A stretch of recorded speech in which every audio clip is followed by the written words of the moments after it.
Bíblias no Evangelho de Lucas, capítulo 15, versículos 11 a 32. Vamos ler primeiro os versículos 1 e 2 para entendermos o contexto desta parábola e depois os versículos 11 até o versículo 32.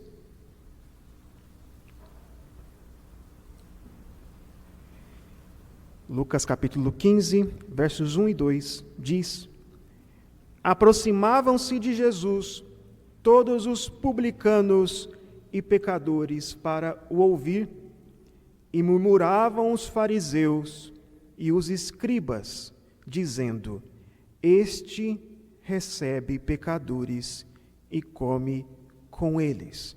Agora para o versículo 11, que diz: Continuou: Certo homem tinha 2 filhos. O mais moço deles disse ao pai: Pai, dá-me a parte dos bens que me cabe. E ele lhe repartiu os haveres. Passados não muitos dias, o filho mais moço, ajuntando tudo o que era seu, partiu para uma terra distante e lá dissipou todos os seus bens, vivendo dissolutamente. Depois de ter consumido tudo, sobreveio àquele país uma grande fome e ele começou a passar necessidade.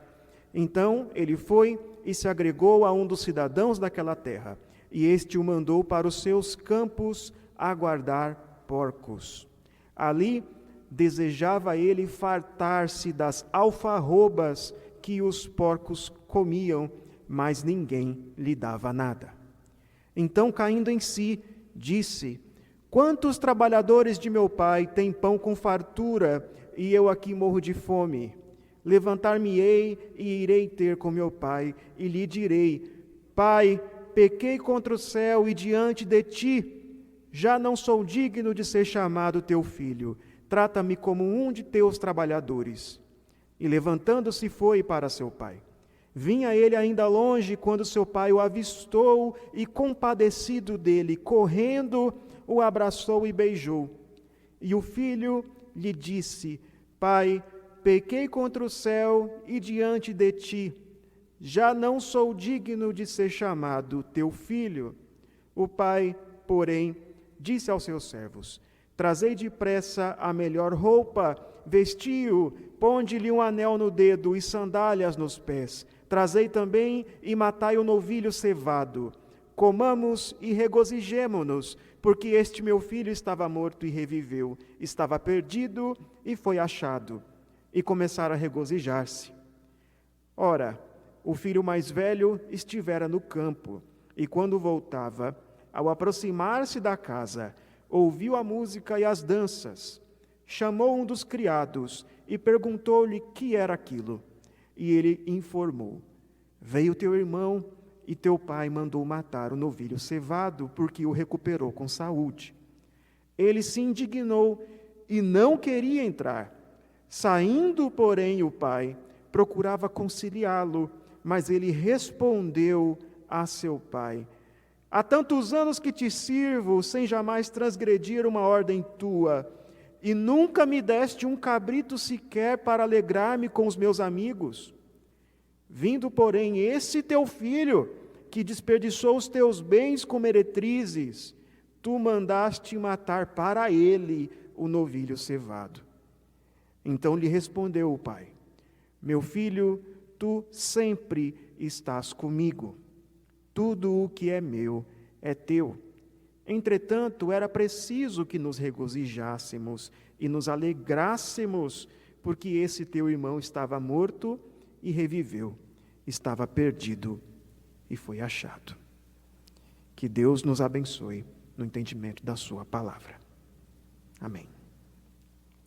Irmãos, aqui nós temos um texto bem conhecido da Bíblia. Talvez seja a história mais conhecida de toda a Escritura, até mesmo entre os não crentes, até mesmo num público geral. E você já deve ter ouvido sermões, ou mesmo obras de artes, como aquela pintura de Rembrandt, que inclusive apareceu aqui agorinha, até mesmo músicas feitas com base nessa parábola. O escritor Charles Dickens, ele considerava a parábola do filho pródigo a maior de todas as pequenas histórias já contadas. E olha, Charles Dickens era um grande escritor, não é mesmo? Mas eu me lembro quando eu era criança e meu pai sempre escutava uma música de Tunico e Tinoco, que também conta de uma outra maneira lá, faz uma certa versão da parábola do filho pródigo. O que faz essa parábola ser tão conhecida é o fato dela ter elementos muito familiares para nós. Nós nos identificamos com ela, a começar pelo fato de ser uma parábola familiar. Nós reconhecemos ali esses personagens, o pai, o filho mais velho, que geralmente é aquele mais certinho, que faz as coisas certas, que cumpre as expectativas de seus pais. Ou então aquele filho mais novo, e quem nunca viu um caçula que dá problema na casa, né? O caçula que é sempre o mais rebelde, sempre quer dar o seu próprio jeito, não é mesmo? E o amor do pai, que sempre perdoa, que sempre corre atrás, que é paciente. São elementos familiares para nós. Mas essa parábola tem uma mensagem principal. Jesus tinha um objetivo, ele tinha um alvo certo quando contou essa parábola, e para entender qual é o seu propósito, é necessário olharmos lá para os primeiros 2 versículos do capítulo 15. Quando Jesus contou essa parábola, ele estava cercado de 2 grupos. De um lado, os fariseus e escribas. Do outro lado, os publicanos e pecadores. Veja, os publicanos e pecadores eram os rejeitados de Israel. Os publicanos, como o nome diz, eles eram funcionários públicos. Eles eram pessoas que cobravam impostos, vistos como traidores de seu povo. Seria algo muito equivalente ao que hoje seriam os políticos corruptos. Aqueles que aceitam propina, aqueles que se enriquecem à custa da população. E os pecadores eram as pessoas imorais, os marginalizados ali daquela sociedade israelita, aqueles que desperdiçavam a sua vida em prazeres, aqueles que viviam do jeito errado. Ambos os grupos, esse grupo de pessoas se reunia, se amontoava ali ao redor de Jesus para ouvir os seus ensinos. Do outro lado você tem os escribas e fariseus, as autoridades religiosas. E veja, embora seja muito fácil para nós hoje olhar para o fariseu com uma ótica negativa, é fácil falar assim, é um fariseu, esses fariseus não aprendem, não é mesmo? Mas veja, eles eram os ortodoxos da época. Eles eram o povo da Bíblia. Eles eram os mais corretos teologicamente em comparação com os saduceus, por exemplo. Eles eram aqueles reconhecidos por cumprirem os mandamentos de Deus. Então veja, se você que está aqui hoje, nesse culto matutino, acordou cedo para vir aqui para a igreja, e daqui a pouco ainda vai acompanhar a escola dominical, se você fosse transportado para aquela época, como um cidadão daquele tempo, é muito provável que você fosse um fariseu. É muito provável que você estivesse aí entre essa classe. Então os fariseus murmuravam daquilo que Cristo estava fazendo, assim como os israelitas que no deserto reclamavam da liderança de Moisés, eles também reclamavam do que Jesus fazia. Eles não entendiam qual era o propósito de Jesus ao receber pecadores. Eles dizem, este Jesus recebe pecadores e come com eles. E veja, receber pecadores era algo muito sério. Chamar alguém para comer na sua casa não é algo que você faz com qualquer um. Isso denota intimidade, isso denota um certo tipo de honra. Mas Jesus chamava os pecadores para comer com ele. Ele andava com pecadores. E isso não acontece só aqui no capítulo 15. Várias vezes no Evangelho de Lucas nós vemos os fariseus reclamando do fato de Jesus estar comendo ali com publicanos, de ter comido na casa de um publicano que era o Zaqueu, o principal deles, o principal dos publicanos. Imagina um crente comer na casa ali de um político conhecido aí, do Maluf, do Sarney, sei lá. Imagine só, não é? Aliás, o aspecto aqui dos verbos aproximavam-se e murmuravam, que temos os versículos 1 e 2, indicam que não era uma coisa que acontecia uma só vez, mas era algo frequente no ministério de Jesus. Essa era uma coisa que marcava o seu ministério, esse tipo de tensão. Jesus estava se tornando conhecido por aí, entre os mestres religiosos, como alguém que recebe pecadores. Então Jesus conta estas 3 parábolas. E estas parábolas são uma resposta à murmuração dos fariseus. Jesus está, de certa maneira, representando o cenário, o que estava acontecendo ali, por meio de suas parábolas. Está colocando as coisas em perspectiva. E ele conta primeiro as parábolas da ovelha perdida e da moeda perdida. Note que ele começa essas parábolas dizendo assim, quem de vocês, ao perder uma ovelha, ou seja, é algo comum, é algo que faz parte da experiência dessas pessoas. E essas parábolas têm os mesmos elementos. Primeiro, uma coisa é perdida. Depois, essa coisa é encontrada. Então, há uma grande festa, uma celebração, uma demonstração de alegria. E o princípio aqui que Jesus está ensinando é: assim como vocês se alegram toda vez que vocês encontram algo perdido, algo que vocês haviam perdido antes, vocês se alegram. Deus também se alegra ao encontrar um perdido, quando um pecador se arrepende. Deus se alegra por um pecador arrependido, mais que por muitos justos que pensam que não precisam se arrepender.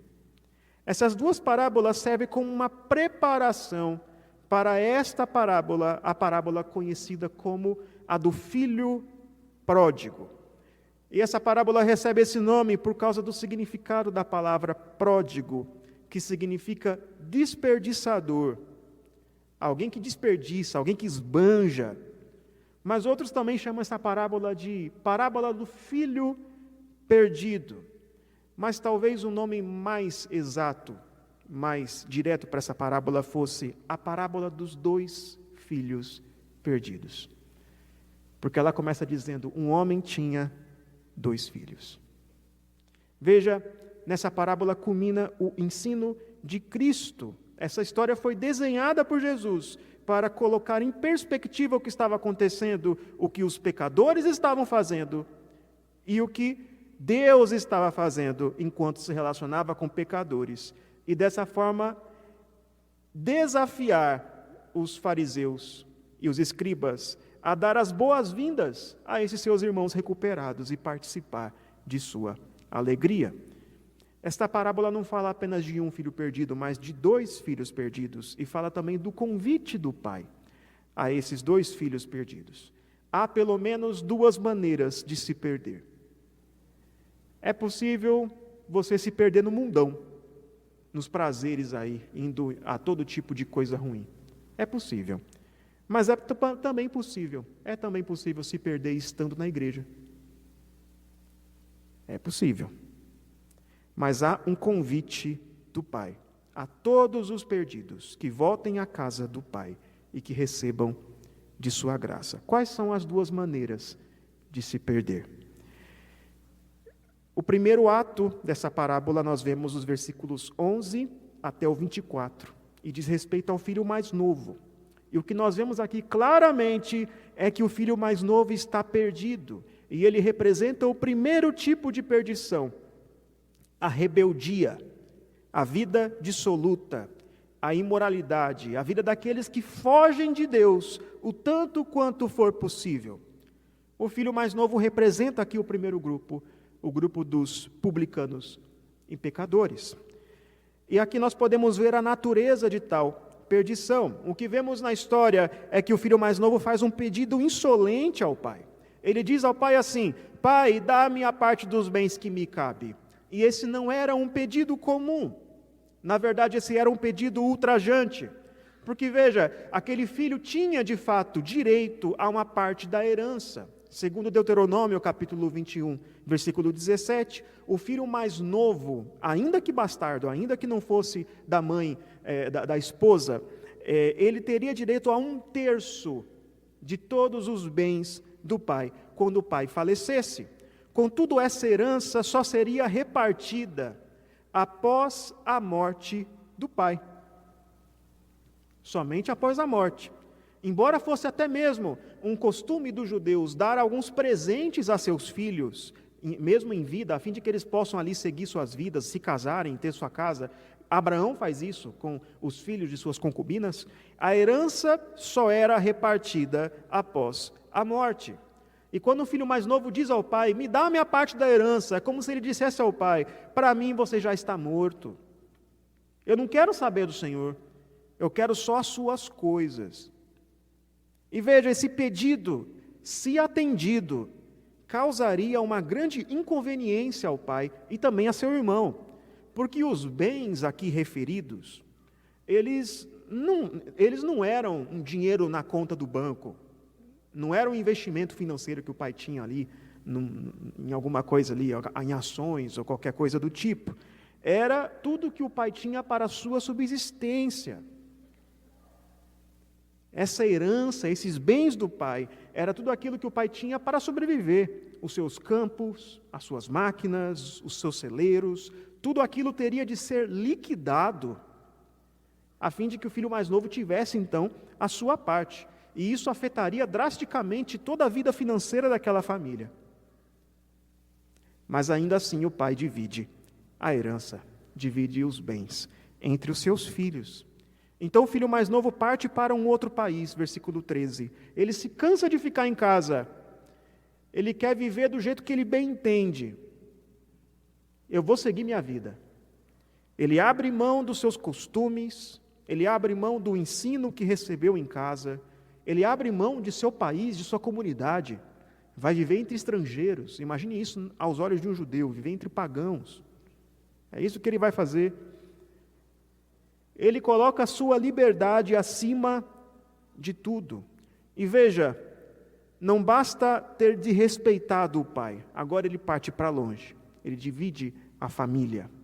E lá nesse país, esse filho mais novo vive de forma dissoluta, de forma desperdiçadora, ele gasta tudo, ele acaba com tudo o que tinha, não guarda nada, não deixa nenhuma poupança para o futuro, ele esbanja, desperdiça com seus amigos.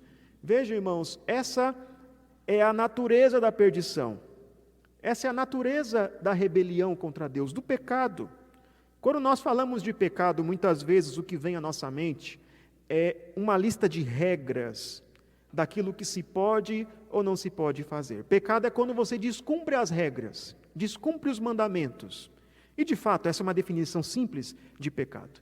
Mas quando a Bíblia fala de pecado, ela fala de algo mais profundo que isso. Pecado não é apenas descumprir regras. Pecado é um estado de rebelião contra Deus. O pecado é aquilo que acontece quando o nosso coração idólatra, quando nosso coração põe alguma outra coisa no lugar de Deus. Quando adora a criatura ao invés do Criador. Quando não quer saber do Pai, quer saber das coisas que o Pai criou. Das coisas que o Pai tem. E quer usá-las, se possível, bem longe do Pai. Do seu próprio jeito, a sua própria maneira. Nós pecamos porque o nosso coração está cheio de ídolos, como diz Ezequiel, capítulo 14. Nós pecamos porque não amamos a Deus, amamos as coisas que Deus fez, não o próprio Deus. Então as coisas que Deus fez, as coisas que Deus tem, elas se tornam o nosso alvo, elas se tornam o nosso ídolo, e as buscamos inconsequentemente. Essa é a natureza do pecado. Mas também podemos ver aqui as consequências desse tipo de perdição. Versículos 14 a 16. O filho mais novo sofre as consequências de suas atitudes. Versículo 14. Ele gasta tudo, então vem uma grande crise e ele passa a necessidade. E ele começa então a trabalhar para um cidadão daquele país que o manda cuidar de porcos. E lembre-se que o porco é um animal imundo, segundo as leis judaicas. Então, cuidar de porco é o fundo do poço que um judeu poderia alcançar. Cuidar de porcos. É uma grande humilhação. E a humilhação só aumenta, porque aquele jovem ele tinha tanta fome que quis comer a comida do porco. A fome era tanta que ele queria, de fato, como diz o texto, ele queria preencher-se. Ele queria encher a barriga, encher o bucho, com aquela comida. Nada nutritiva. E ninguém lhe dava nada. O filho mais novo trocou o pai pelos bens, e agora não tinha mais bem algum. Ele trocou a vida na casa do pai por uma suposta liberdade. Quero viver do meu jeito, quero fazer o que eu quero. E agora ele se tornou escravo e não tem amigos. Ele tornou-se um completo fracasso.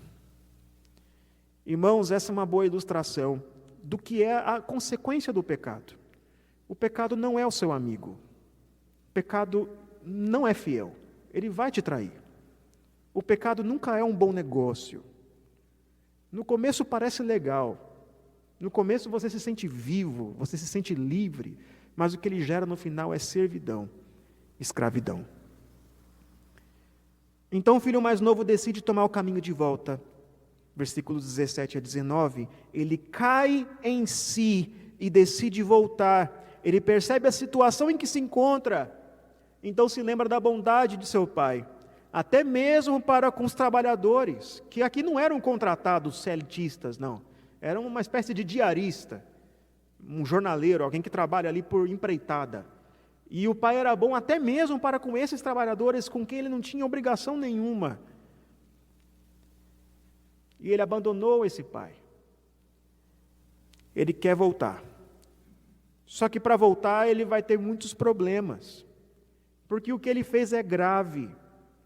Não dá para simplesmente pôr uma pedra em cima. Não dá para ignorar o que ele fez, a sua rebeldia, a sua insolência. Ele provavelmente vai ser rejeitado pelo pai. Afinal, ele desonrou o pai. Ele é um filho rebelde. E na lei de Moisés, nós temos ali o que se deve fazer com o filho rebelde. Deuteronômio capítulo 21. Um rebelde deve ser punido. Ele deve ser morto. É o que diz ali. Ele deve ser excluído da comunidade. Além disso, esse jovem gastou toda a sua herança. Então, aquele 1/3 que era seu, se foi. Ele não tem mais nada.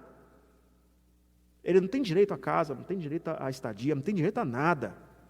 Tudo que restou lá era de seu pai e seria passado a seu irmão. Então, ele não tinha escolha. Ele precisava dar um jeito. Ele decide, então, ir até o seu pai e dizer ao seu pai: Pai, pequei contra o céu e diante de ti. Já não sou digno de ser chamado teu filho.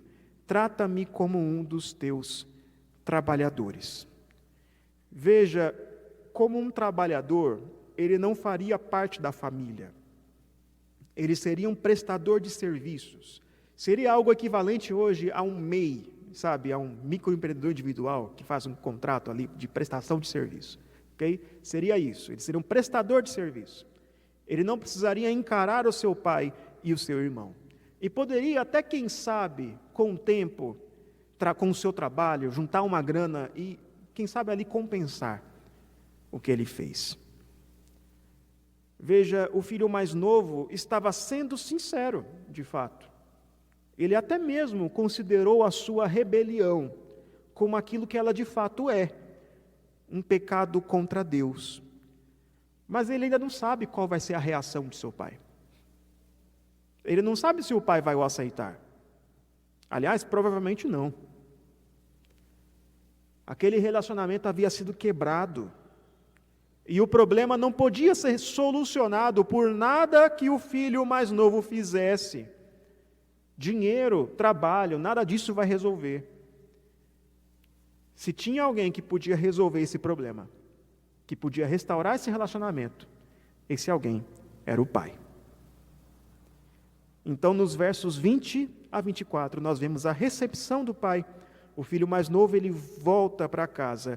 E quando o pai vê seu filho de longe, ele se compadece. E aqui nós percebemos que não é o filho que reencontra o pai, mas é o pai que recupera o seu filho. O pai vê o filho à distância, como quem já estava esperando por ele. E veja como isso é belo. Há uma música do reverendo Estênio Márcios, Fim de Tarde no Portão, que retrata bem essa realidade. De um pai que fica ali, no fim de tarde, todo dia, fica ali esperando, vendo se seu filho está voltando, se está chegando. Imagine como é, imagine o amor desse pai, que todo dia olha pela janela, vê se tem algum vulto lá de longe. Então, quando ele vê seu filho, ele se compadece. E essa compaixão do pai aqui é mais importante do que a confissão de pecado do filho.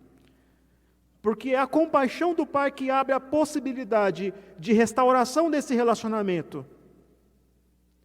E no momento em que se compadece, aquele homem, aquele pai, se esquece totalmente de sua dignidade. Ele sai correndo até o seu filho. E veja, isso não é algo que cabe bem a um senhor, a um homem respeitável. Até porque naquele tempo todo mundo usava túnica, não é? Então como é que é para um senhor correr?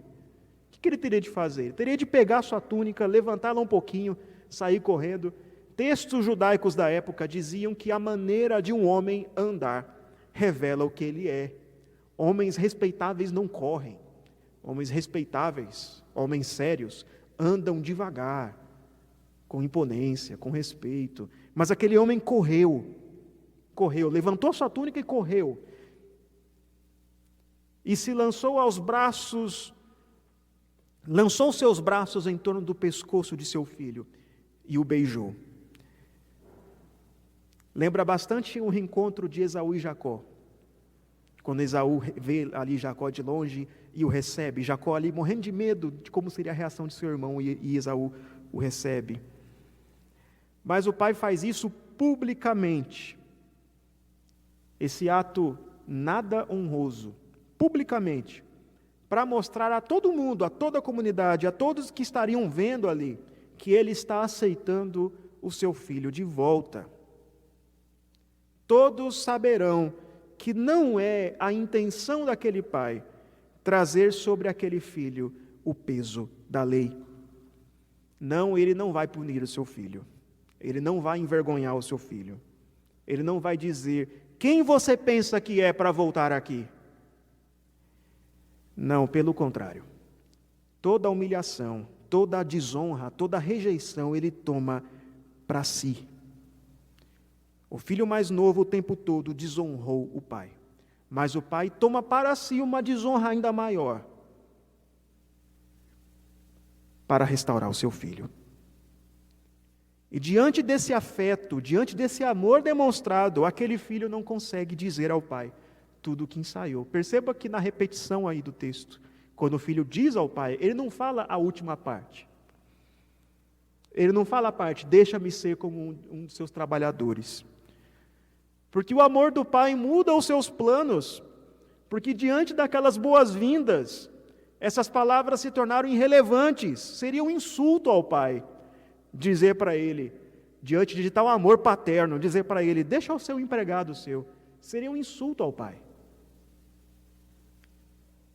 Então o pai manda trazer o manto e o anel, restaurando a dignidade daquele filho. Lembre-se de quando o faraó deu um anel a José. Lembre-se de quando o rei Assuero, o rei Xerxes, deu um anel a Mordecai. É um símbolo de honra, de quem estava sendo honrado. Ele estava sendo restaurado à família, recebendo uma honra imerecida. E por fim, o pai faz uma festa. Ele se alegra. A história termina numa grande festa. Ele manda matar o novilho gordo, capaz de alimentar toda a comunidade, fazer um festão mesmo, alimentando a vila inteira. E veja, esse tipo de carne, novilho cevado, é importante aqui, porque você não matava o novilho cevado em qualquer dia, não era só para um almoço de domingo, era algo que você reservava para ocasiões especiais, levava horas de preparação. A alegria do pai aqui faz um paralelo entre essa parábola e as parábolas anteriores. Nos versículos 6 e 9, nós vemos que o pastor ali se alegra ao recuperar sua ovelha, que a mulher se alegra ao recuperar sua dracma. Assim é a alegria do nosso Deus, quando um pecador se arrepende. E veja, a alegria tem um papel importante aqui. Porque mais que a perdição ou arrependimento do pecador, não é esse o foco aqui. O foco de Jesus é a alegria de Deus.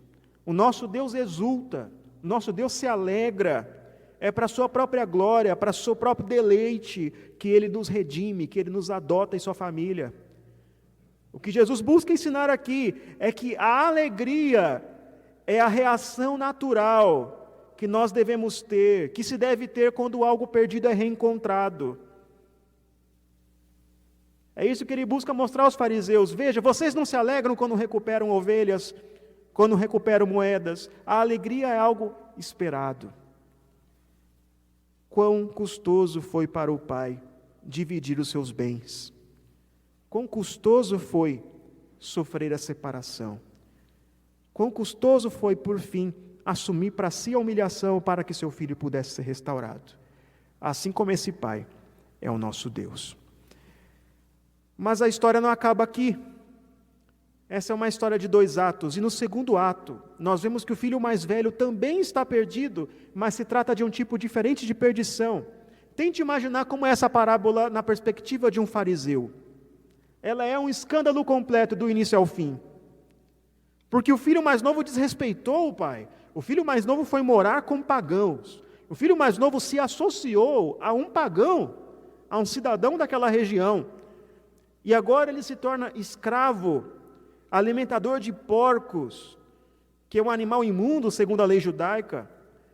E quando esse filho volta para casa e o fariseu pensa, agora sim, agora é o momento que o pai vai castigar esse filho, agora ele vai ver só o que merece.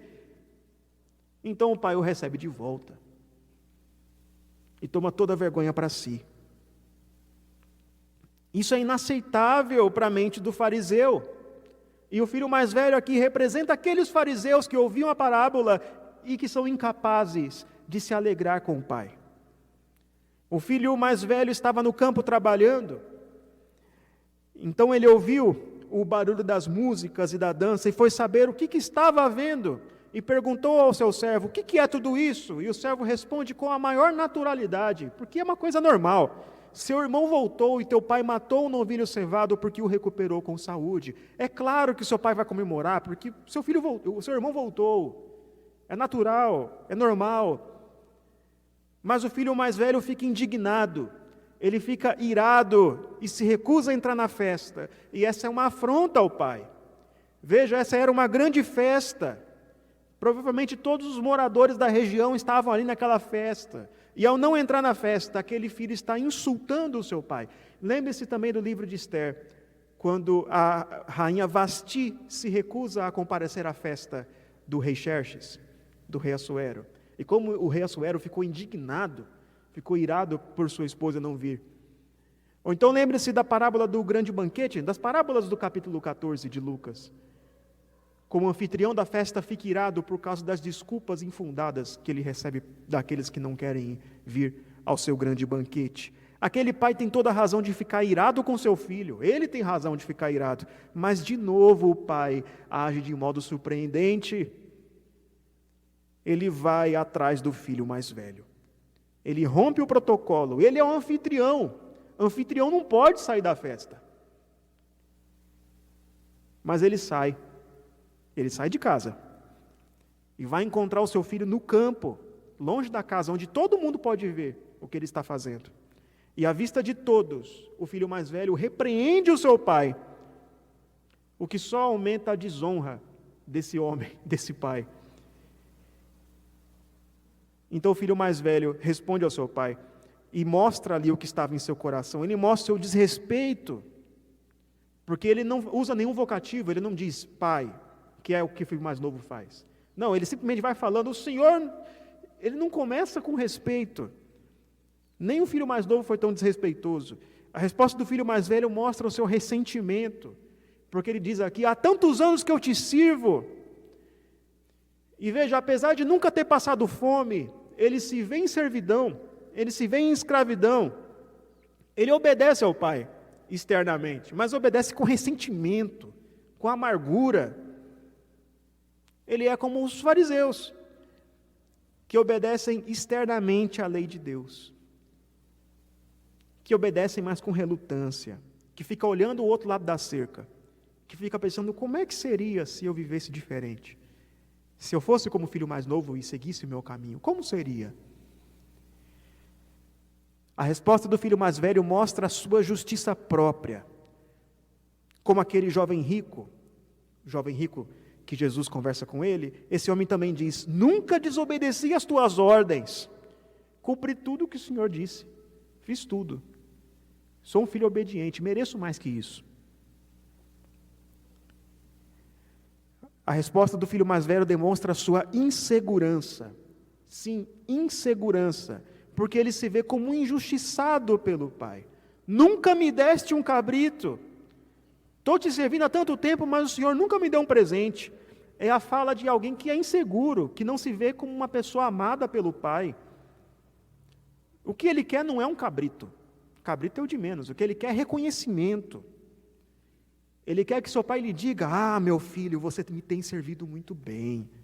Toma aqui o seu prêmio, aqui a sua estrelinha. Ele quer que alguém lhe diga, o que seria da minha fazenda sem você? O que seria da minha igreja sem você? Você é tão necessário, você é tão importante. A resposta do filho mais velho demonstra a sua indiferença. Veja como ele se refere a seu irmão. Mas a este teu filho, sabe quando um casal está brigando por causa de seus filhos? E aí a mãe fala assim para o pai, né? Vem ver o que esse seu filho fez. Vem ver o que ele fez. Ele puxou o seu lado da família, não tem nada a ver comigo. É uma linguagem de afastamento. Ele não é meu irmão, ele é o teu filho. Ele tem razões para estar zangado com seu irmão. É de fato, o seu irmão prejudicou tudo, afetou aquela família toda. Mas agora que seu irmão voltou, ele é incapaz de perdoar. A sua justiça própria o cega. Ele é incapaz de ver a trave que está no seu olho. Ele está, de fato, alienado do seu pai. A resposta do filho mais velho demonstra a sua falta de alegria. E este é o principal dos problemas. Veja o que ele diz. Nunca me deste um cabrito para alegrar-me com os meus amigos. Irmãos, essa parábola trata da alegria de Deus em recuperar os perdidos.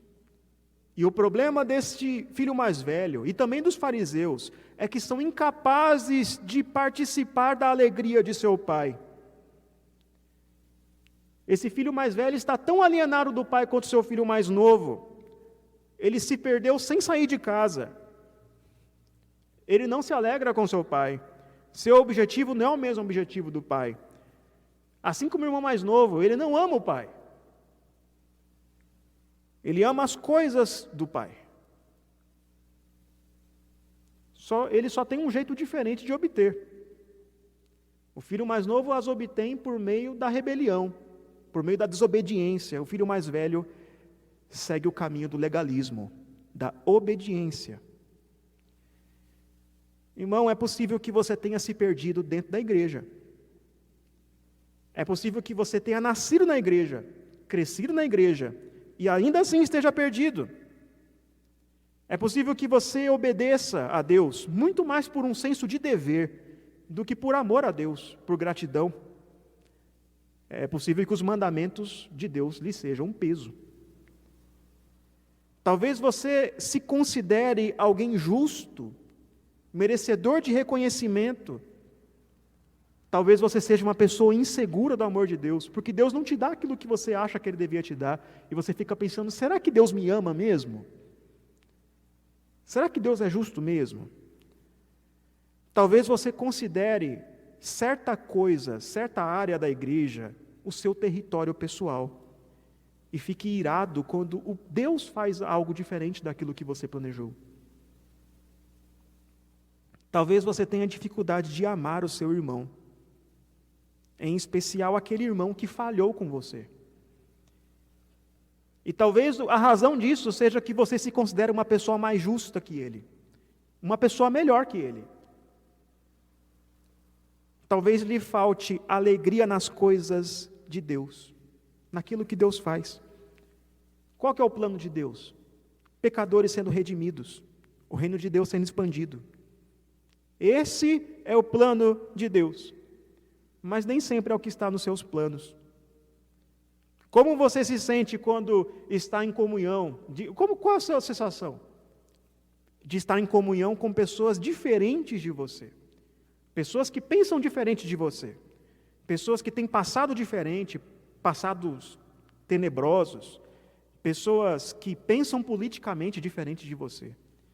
Pessoas que chegaram agora na igreja e que ainda têm muito a crescer, mas que querem servir, mas que não fazem as coisas do seu jeito, fazem diferente.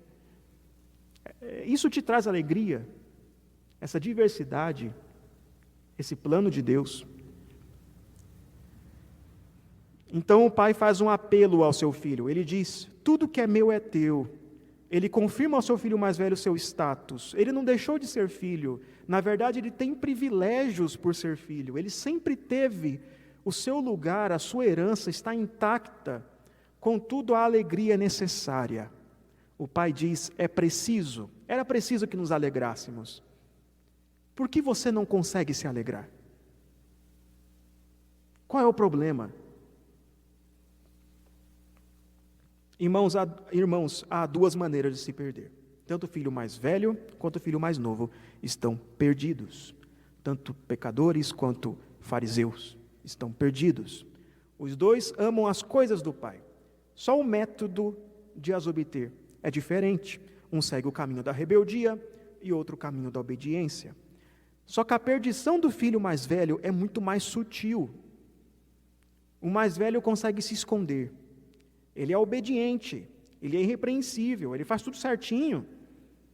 Mas no final é o homem mau, é o publicano que encontra a salvação. Quais são os sintomas desse tipo de perdição? Um sintoma é o orgulho. O orgulho faz você pensar que é melhor que o seu irmão. O orgulho faz você pensar que é mais justo que Deus. O orgulho leva você a pensar que pode questionar a Deus. O orgulho faz com que você não veja o seu próprio pecado, faz com que você não se sinta merecedor de recompensa. O orgulhoso é aquele que boicota, que sai da festa, sempre que as coisas não são do seu jeito. Outro sintoma é a falta de alegria. Quando a sua alegria não está em Deus, mas em alguma outra coisa. E o serviço a Deus, a obediência aos mandamentos, na verdade não é por amor a Deus, mas é um trampolim para você conseguir obter essa outra coisa. O pastor Timothy Keller diz que qualquer coisa que você acrescenta a Jesus como condição para a sua felicidade, vai te estrangular. O filho mais velho só será feliz quando ele tiver um cabrito para se alegrar com os seus amigos, mas ele é incapaz de se alegrar com o dia mais importante da vida do seu pai. A alegria desse filho mais velho está no lugar errado. E por isso ele é infeliz. O que te faz vir à igreja? O que te faz vir aqui? Seus amigos? Seu cargo? Busca por respeito, reconhecimento? Ter um lugar legal para passar as manhãs de domingo? Um lugar legal para educar seus filhos? Se o que te faz vir à igreja for qualquer outra coisa que não Cristo,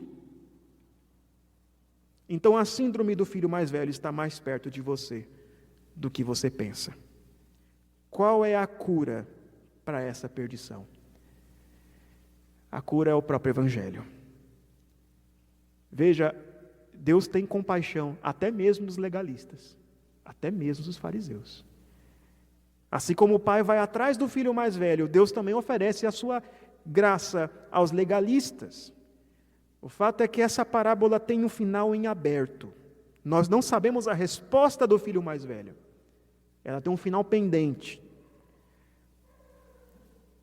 Veja, você não é capaz de mudar o seu coração duro. Você não é capaz de fazer com que a sua alegria volte a ser centrada em Deus. Mas Deus está disposto a salvar até mesmo pessoas orgulhosas, moralistas, de coração duro, como eu e você. E é por isso que Ele envia Jesus Cristo. Ele se humilha para nos resgatar. Ele toma para si a desonra, que na verdade é nossa. Ele é o verdadeiro irmão mais velho, aquele que vai até o outro país, que vem até nós para nos resgatar. Ele nos convence de nossa situação e gera em nós verdadeiro arrependimento, e assim podemos participar da verdadeira alegria. Irmãos, nesse momento nós vamos participar da ceia do Senhor, vamos participar do banquete que é reservado aos filhos, porque o Senhor assim o concedeu. Neste momento vamos entoar o hino Amor que Vence, hino 260, e eu peço aos presbíteros, então, que ao longo do hino venham à frente para nós administrarmos a Santa Ceia.